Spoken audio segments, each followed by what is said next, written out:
welcome to Adversity Conquered Behind the Scenes.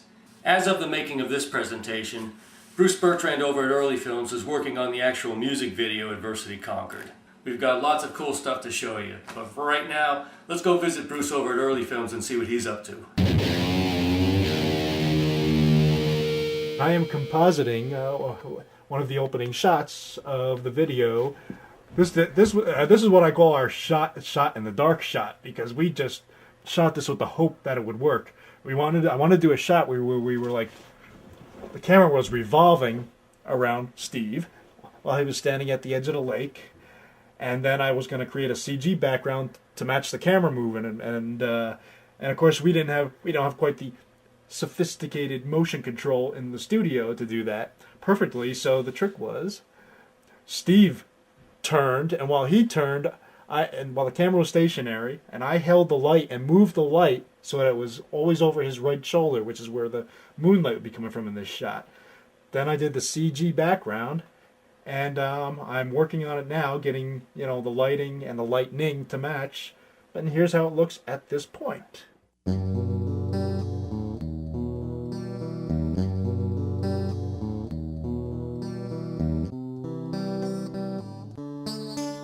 Not half bad, if I do say so myself, and I do.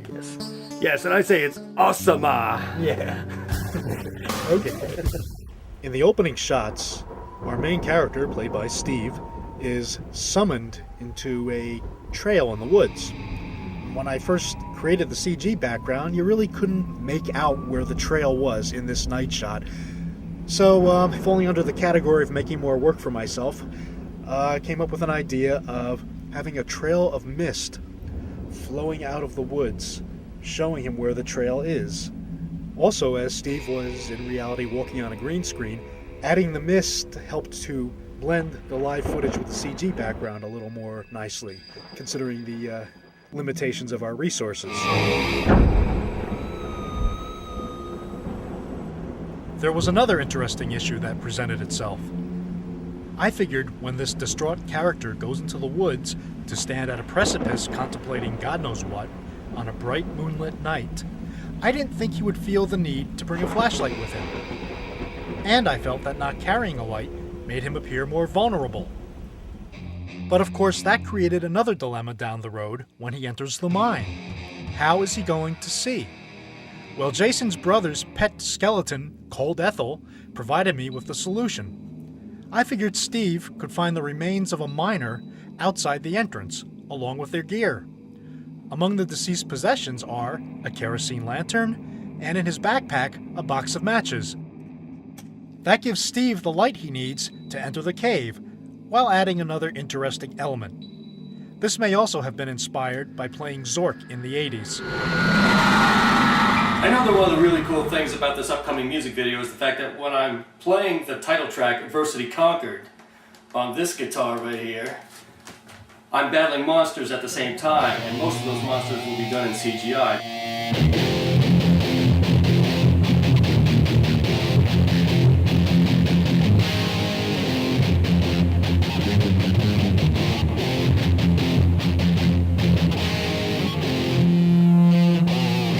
Now retreat to the lower depths of Early Films, where we come into what we call the space capsule, what he calls the space capsule.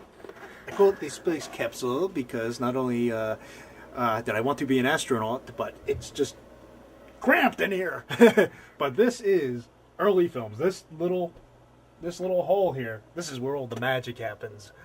In fact, can you get an overhead view at all? That I know it won't be easy. Well, I got some sort of overhead view here. Well, it's got hard. This camera is heavy as hell. I'm working on one of our nasty critters. I'm going to add a tooth to this thing. Add a cone, and position it.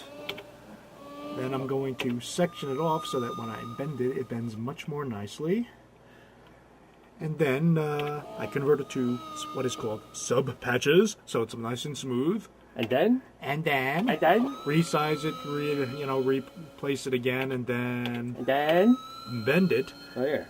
Now it's a tooth. Yeah. And now, what I'm going to do is multiply. Oh yes, you just use the mirror X control. And there's the tooth on the other side. Ooh, is that nasty? Oh, yes. Yes. So there we go. And that's just one of many, critter details. Gonna take a while, but I think it'll be well worth waiting for.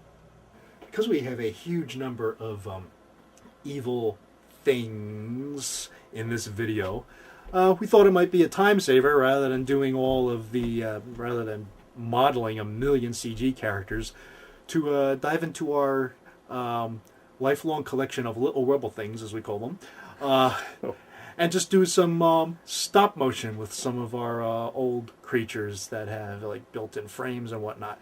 So I am creating a green and a blue screen backdrop, depending on which one we use. Depends on the color of the creature and the background it's going to be on, and they will be mounted on something like this in the foreground, and just do some just standard old Ray Harryhausen style stop motion.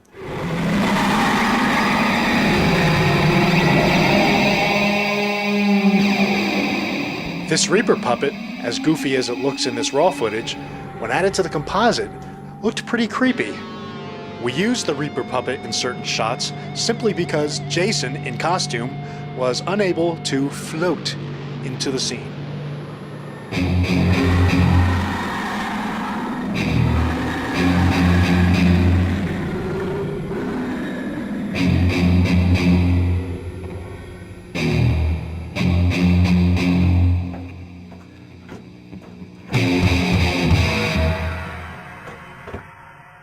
Rolling and action.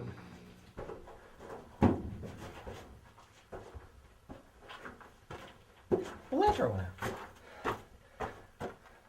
What the hell?